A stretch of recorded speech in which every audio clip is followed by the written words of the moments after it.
O desejado de todas as nações. Capítulo 27. Podes tornar-me limpo.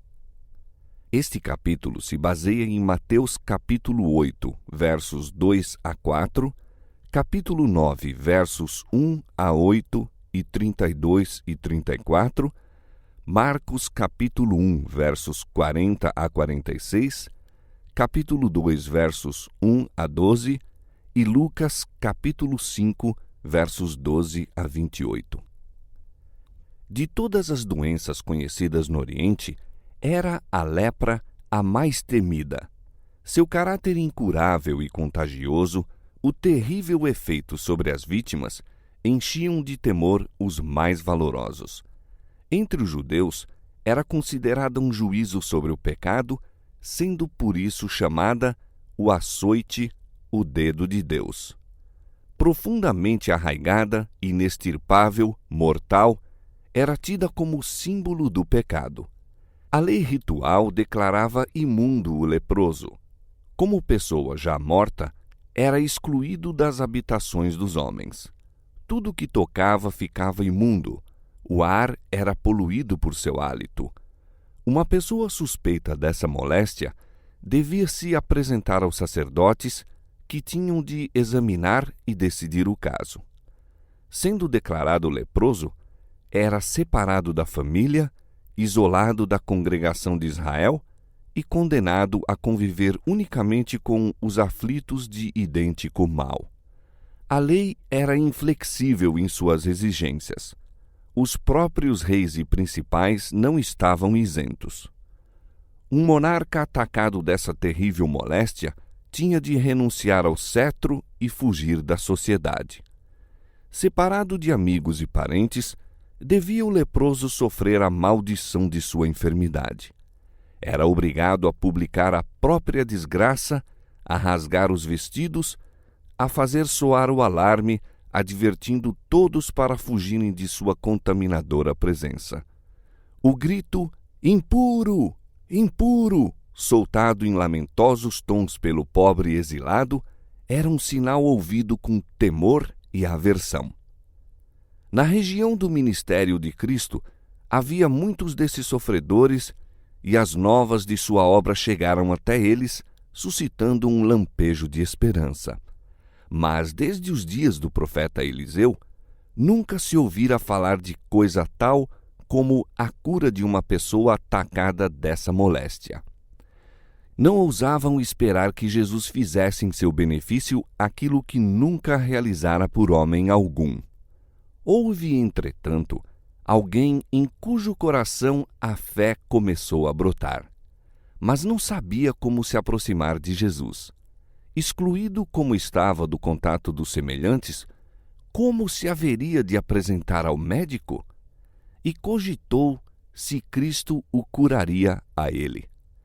Deter-se-ia para atender a uma pessoa que se julgava estar sofrendo sob o juízo de Deus?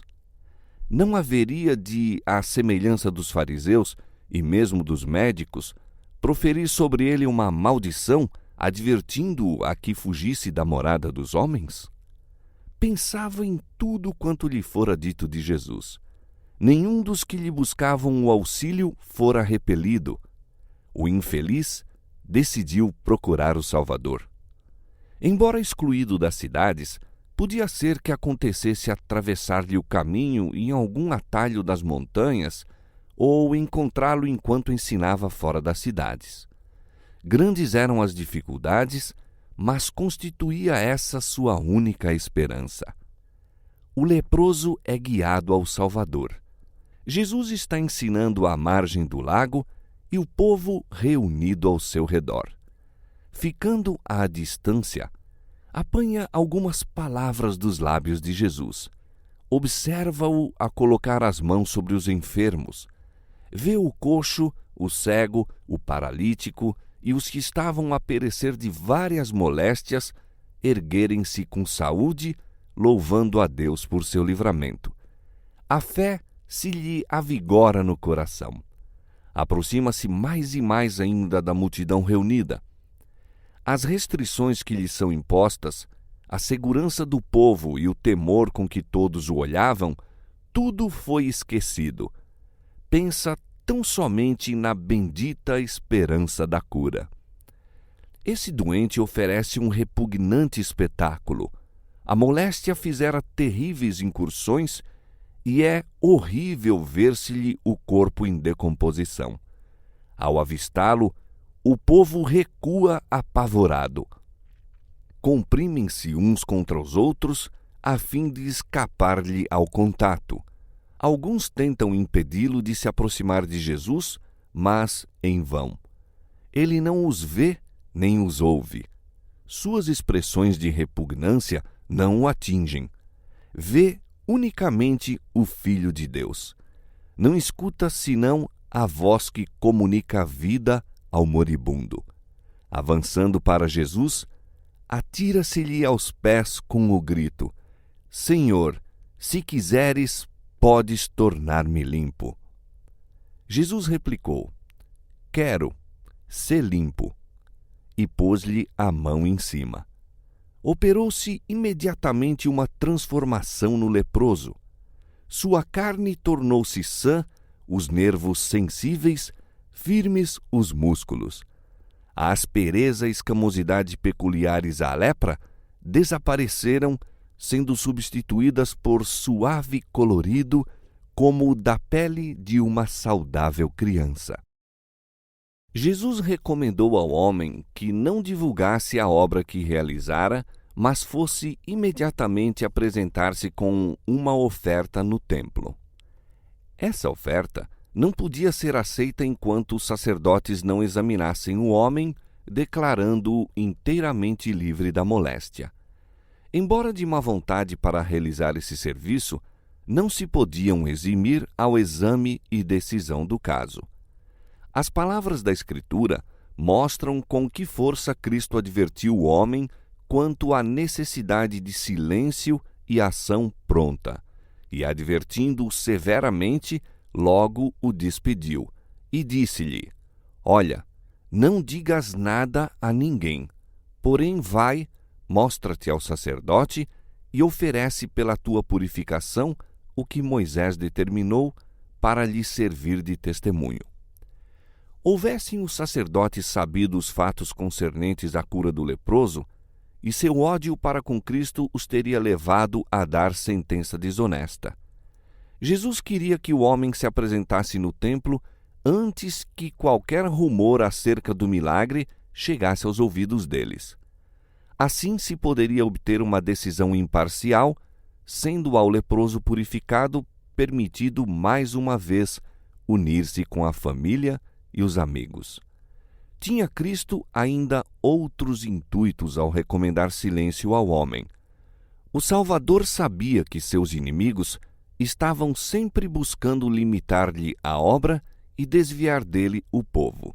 Sabia que, se a cura do leproso fosse propalada, outras vítimas dessa terrível doença haviam de aglomerar-se em volta dele e então ergueriam o brado de que o povo se contaminaria pelo contato com elas.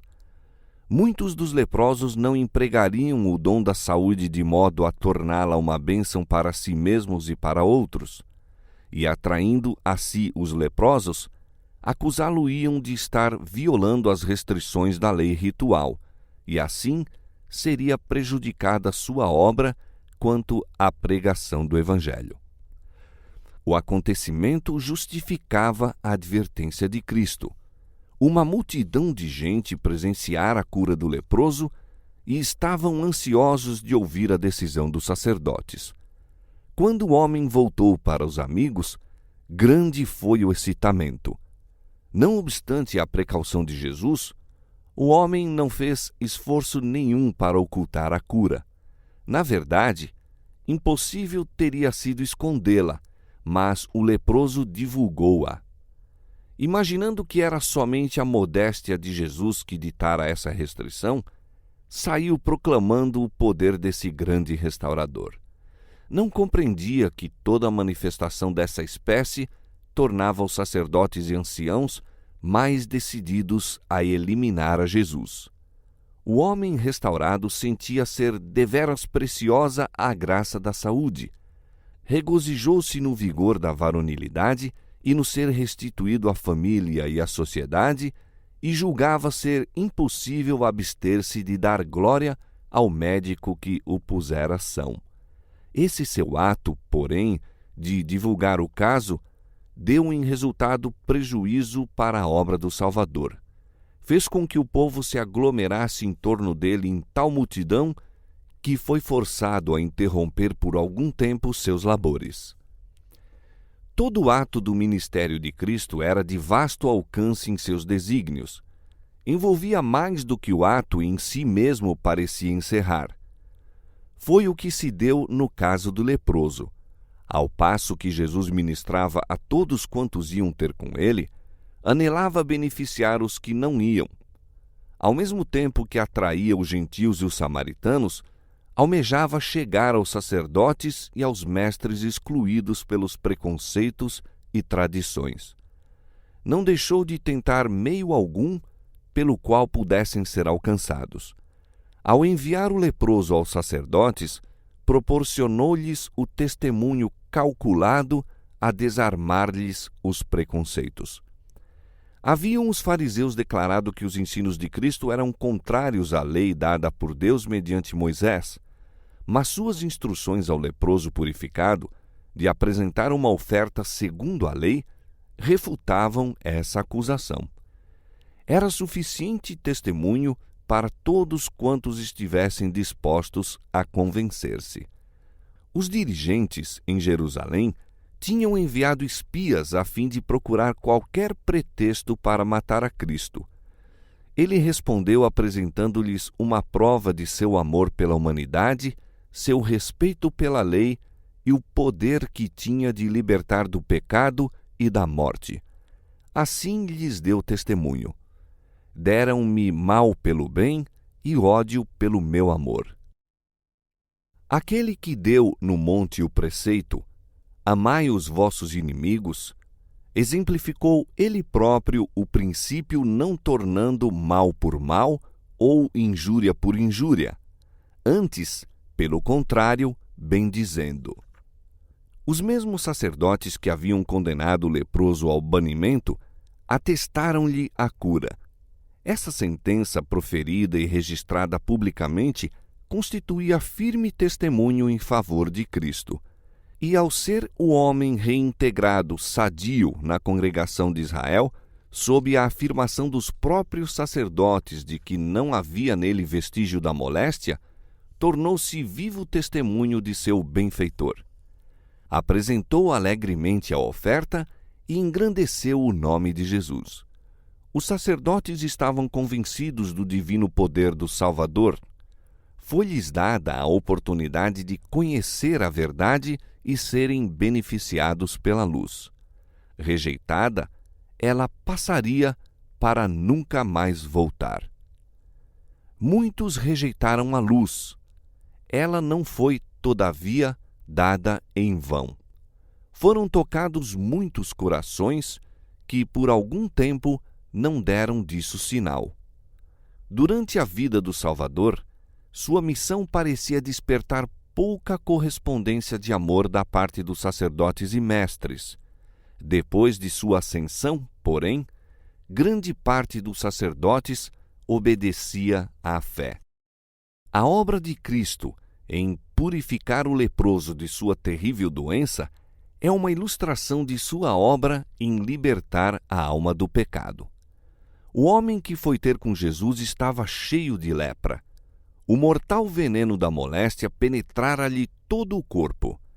Os discípulos procuraram impedir o mestre de o tocar, pois aquele que tocava num leproso tornava-se, por sua vez, imundo. Pondo a mão sobre o doente, porém, Jesus não sofreu nenhuma contaminação. Seu contato comunicou poder vitalizante. Foi purificada a lepra. O mesmo se dá quanto à lepra do pecado, profundamente arraigada, mortal e impossível de ser purificada por poder humano. Toda a cabeça está enferma e todo o coração fraco.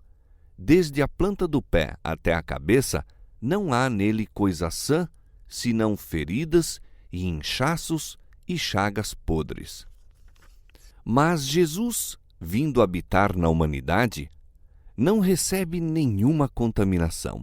Sua presença tem virtude que cura o pecador. Quem quer que lhe caia de joelhos aos pés, dizendo com fé: Senhor, se quiseres, podes tornar-me limpo, ouvirá a resposta: quero ser limpo. Em alguns casos de cura, Jesus não concedeu imediatamente a bênção buscada. No caso da lepra, todavia, tão depressa foi feito o apelo, seguiu-se a promessa. Quando pedimos bênçãos terrestres, a resposta à nossa oração talvez seja retardada ou Deus nos dê outra coisa que não aquilo que pedimos. Não assim, porém, quando pedimos livramento do pecado. É sua vontade limpar-nos dele, tornar-nos seus filhos e habilitar-nos a viver uma vida santa. Cristo se deu a si mesmo por nossos pecados para nos livrar do presente século mau, segundo a vontade de Deus, nosso Pai. E esta é a confiança que temos nele, que se pedirmos alguma coisa segundo a sua vontade, ele nos ouve. E se sabemos que nos ouve em tudo o que pedimos, sabemos que alcançamos as petições que lhe fizemos. Se confessarmos os nossos pecados, ele é fiel e justo para nos perdoar os pecados e nos purificar de toda a injustiça. Na cura do paralítico de Cafarnaum, Cristo tornou a ensinar a mesma verdade. Foi para manifestar seu poder de perdoar pecados que o milagre se realizou. E a cura do paralítico também ilustra outras preciosas verdades. É plena de esperança e animação e, do ponto de vista de sua relação para com os astutos fariseus, encerra igualmente uma advertência. Como o leproso, esse paralítico perdera toda a esperança de restabelecimento. Sua doença era resultado de uma vida pecaminosa e seus sofrimentos amargurados pelo remorso. Por muito tempo apelara para os fariseus e os doutores, esperando alívio do sofrimento mental e físico. Mas eles friamente o declaravam incurável, abandonando-o à ira de Deus. Os fariseus consideravam a doença como testemunho do desagrado divino e mantinham-se à distância do enfermo e do necessitado. Todavia, muitas vezes esses próprios que se exaltavam como santos eram mais culpados que as vítimas que condenavam. O paralítico achava-se de todo impotente e, não vendo nenhuma perspectiva de auxílio de qualquer lado, caíra no desespero. Ouvira então falar das maravilhosas obras de Jesus. Foi-lhe dito que outros, tão pecadores e desamparados como ele, haviam sido curados. Até mesmo leprosos tinham sido purificados. E os amigos que relatavam essas coisas animavam-no a crer que também ele poderia ser curado caso fosse conduzido a Jesus. Desfaleceu-se-lhe, no entanto, a esperança ao lembrar-se da maneira por que lhe sobreviera a enfermidade. Temeu que o imaculado médico não o tolerasse em sua presença. Não era, entretanto, o restabelecimento físico que desejava tanto, mas o alívio ao fardo do pecado. Se pudesse ver a Jesus e receber a certeza do perdão e a paz com o céu, estaria contente de viver ou morrer segundo a vontade de Deus. O grito do moribundo era: "Oh, se eu pudesse chegar à sua presença!" Não havia tempo a perder. Já sua consumida carne começava a mostrar indícios de decomposição. Rogou aos amigos que o conduzissem em seu leito a Jesus, o que empreenderam de boa vontade. Tão compacta, porém, era a multidão, que se apinhara dentro e nos arredores da casa em que se achava o Salvador, que impossível foi ao doente e aos amigos ir até ele, ou mesmo chegar-lhe ao alcance da voz. Jesus estava ensinando na casa de Pedro. Segundo seu costume, os discípulos sentaram-se-lhe bem próximo, em torno, e estavam ali assentados fariseus e doutores da lei, que tinham vindo de todas as aldeias da Galiléia e da Judéia e de Jerusalém. Estes tinham ido como espias, buscando motivo de acusação contra Jesus. Além desses oficiais, apinhavam-se a multidão mista, os sinceros, os reverentes, os curiosos e os incrédulos. Nacionalidades diversas e todos os graus sociais se achavam representados. E a virtude do Senhor estava com ele para curar. O espírito de vida pairava por sobre a assembleia, mas fariseus e doutores não lhe discerniam a presença. Não experimentavam nenhum sentimento de necessidade e a cura não era para eles. Encheu de bens os famintos e despediu vazios os ricos. Repetidamente procuraram os condutores do paralítico abrir caminho por entre a multidão, mas debalde. O enfermo olhava em derredor de si com indizível angústia. Quando o tão ansiado socorro tão perto estava, como poderia renunciar à esperança? Por sugestão sua, os amigos o levaram ao telhado e, abrindo um buraco no teto, baixaram-no aos pés de Jesus. O discurso foi interrompido. O Salvador contemplou o doloroso semblante e viu os suplicantes olhos fixos nele. Compreendeu. Tinha atraído a si aquele perplexo e duvidoso espírito. Enquanto o paralítico ainda se achava em casa, o Salvador infundira-lhe convicção na consciência. Quando se arrependera de seus pecados e crera no poder de Jesus para o curar, as vitalizantes misericórdias do Salvador haviam começado a beneficiar-lhe o anelante coração. Jesus observara o primeiro lampejo de fé transformar-se em crença de que ele era o único auxílio do pecador e vira-o tornar-se mais e mais forte a cada novo esforço para chegar à sua presença. Agora, em palavras que soaram qual música aos ouvidos do enfermo, o Salvador disse: Filho, tem bom ânimo. Perdoados te são os teus pecados. O fardo de desespero cai da alma do doente, repousa-lhe no espírito a paz do perdão, brilhando-lhe no semblante. O sofrimento físico desaparece e todo o seu ser é transformado.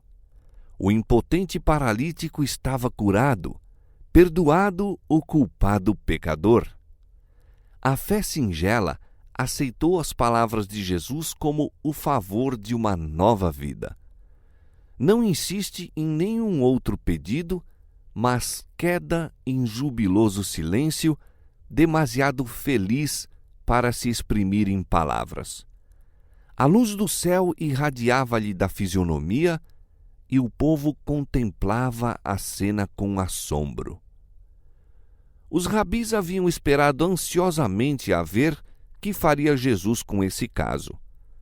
Lembravam-se de como o homem apelara para eles em busca de auxílio e lhe tinham recusado esperança ou simpatia. Não satisfeitos com isso, haviam declarado que ele estava sofrendo a maldição de Deus por causa de seus pecados. Tudo isso lhes acudiu novamente à lembrança ao verem o enfermo diante de si. Observaram o interesse com que todos contemplavam a cena e experimentaram terrível temor de perder a influência sobre o povo. Esses dignitários não trocaram palavras, mas olhando-se leram no rosto uns dos outros o mesmo pensamento de que alguma coisa se devia fazer para deter a onda dos sentimentos. Jesus declarara que os pecados do paralítico estavam perdoados. Os fariseus tomaram essas palavras como blasfêmia e conceberam a ideia de apresentá-las como pecado digno de morte. Disseram em seu coração: ele blasfema. Quem pode perdoar pecados senão só Deus? Fixando sobre eles o olhar, sob o qual se acovardaram e recuaram, disse Jesus: por que pensais mal em vossos corações? Pois qual é mais fácil dizer: perdoados te são os pecados, ou dizer: levanta-te e anda? Ora, para que saibais que o Filho do Homem tem na terra autoridade para perdoar pecados, disse então ao paralítico: levanta-te, toma a tua cama e vai para a tua casa. Então aquele que fora levado a Cristo num leito, pôs-se de pé num salto com a elasticidade e o vigor da juventude. A vitalizante seiva estua-lhe nas veias. Cada órgão de seu corpo rompe em súbita atividade. As cores da saúde sucedem ao pálor da morte próxima. E levantou-se e, tomando logo o leito, saiu em presença de todos, de sorte que todos se admiraram e glorificaram a Deus, dizendo: nunca tal vimos. Ó maravilhoso amor de Cristo, inclinando-se para curar o culpado e o aflito. A divindade compadecendo-se dos males da sofredora humanidade e suavizando-os. Ó maravilhoso poder assim manifestado aos olhos dos filhos dos homens! Quem pode duvidar da mensagem de salvação? Quem pode menosprezar as misericórdias de tão compassivo Redentor? Nada menos que poder criador era necessário para restituir a saúde àquele decadente corpo. A mesma voz que comunicou vida ao homem criado do pó da terra, transmitiu-a ao moribundo paralítico. E o mesmo poder que dera vida ao corpo, renovara-lhe o coração. Aquele que na criação falou e tudo se fez, mandou e logo tudo apareceu, comunicar a vida à alma morta em ofensas e pecados. A cura do corpo era um testemunho do poder que renovara o coração. Cristo pediu ao paralítico que se erguesse e andasse, para que saibais, disse ele, que o Filho do Homem tem na terra poder para perdoar pecados. O paralítico encontrou em Cristo cura tanto para o corpo como para a alma. A cura espiritual foi seguida da restauração física. Essa lição não devia ser desatendida. Existem hoje milhares de vítimas de sofrimentos físicos, os quais, como o paralítico, estão anelando a mensagem: perdoados estão os teus pecados. O fardo do pecado, com seu desassossego e insatisfeitos desejos, é o fundamento de suas doenças. Não podem encontrar alívio enquanto não forem ter com o médico da alma. A paz que unicamente ele pode dar, comunicaria vigor à mente e saúde ao corpo. Jesus veio para desfazer as obras do diabo. Nele estava a vida, e ele diz: eu vim para que tenham vida e a tenham com abundância. Jesus é espírito vivificante e possui ainda o mesmo poder vitalizante que tinha quando na terra curava o doente e assegurava o perdão ao pecador. Perdoa todas as tuas iniquidades, sara todas as tuas enfermidades. O efeito produzido sobre o povo pela cura do paralítico foi como se o céu se houvesse aberto, revelando as glórias do mundo melhor. Ao passar o homem curado por entre a multidão, bendizendo a Deus a cada passo e levando sua carga como se fosse uma pena, o povo recuava para lhe dar passagem e, presa de assombro, fitavam-no falando entre si brandamente em segredo: hoje vimos prodígios. Os fariseus estavam mudos de espanto e esmagados pela derrota. Viram que não havia aí lugar para seu ciúme excitar a multidão. A maravilhosa obra operada no homem que haviam entregue à ira de Deus impressionara por tal forma o povo que no momento os rabis foram esquecidos. Viram que Cristo possuía um poder que tinham atribuído unicamente a Deus. Todavia, a suave dignidade de sua atitude apresentava assinalado contraste com o porte altivo deles. Ficaram desconcertados e confundidos, reconhecendo, mas não confessando, a presença de um ser superior. Quanto mais forte era a evidência de que Jesus tinha poder na terra para perdoar pecados, tanto mais firmemente se entrincheiravam na incredulidade. Da casa de Pedro, onde tinham assistido ao restabelecimento do paralítico por sua palavra, saíram para maquinar novos planos, a fim de reduzir ao silêncio o Filho de Deus. A enfermidade física, se bem que maligna e fundamente arraigada, debelou-a o poder de Cristo. A da alma, porém, firmou o império sobre os que fecharam os olhos à luz. A lepra e a paralisia não eram tão terríveis como a hipocrisia e a incredulidade. Na casa do paralítico restaurado, foi grande o regozijo quando ele voltou para a família, conduzindo com facilidade o leito em que, pouco antes, fora vagarosamente levado de perto deles. Reuniram-se-lhe em torno com lágrimas de alegria, mal ousando crer no que seus olhos viam. Ali estava ele em sua presença, no pleno vigor da varonilidade. Os braços que tinham visto sem vida estavam prontos a obedecer imediatamente à sua vontade. A carne, contraída e arroxeada, achava-se agora rosada e fresca. Caminhava com passo firme e desembaraçado. A alegria e a esperança achavam-se-lhe impressas em cada linha do rosto, e uma expressão de pureza e paz havia substituído os vestígios do pecado e do sofrimento. Daquele lar ascenderam jubilosas ações de graças, e Deus foi glorificado por meio do Filho, que restituíra a esperança ao abatido e força ao aflito. Esse homem e sua família estavam dispostos a dar a vida por Jesus. Nenhuma dúvida lhes enfraquecia a fé, nenhuma incredulidade lhes maculava a lealdade para com aquele que lhes levara luz ao ensombrado lar.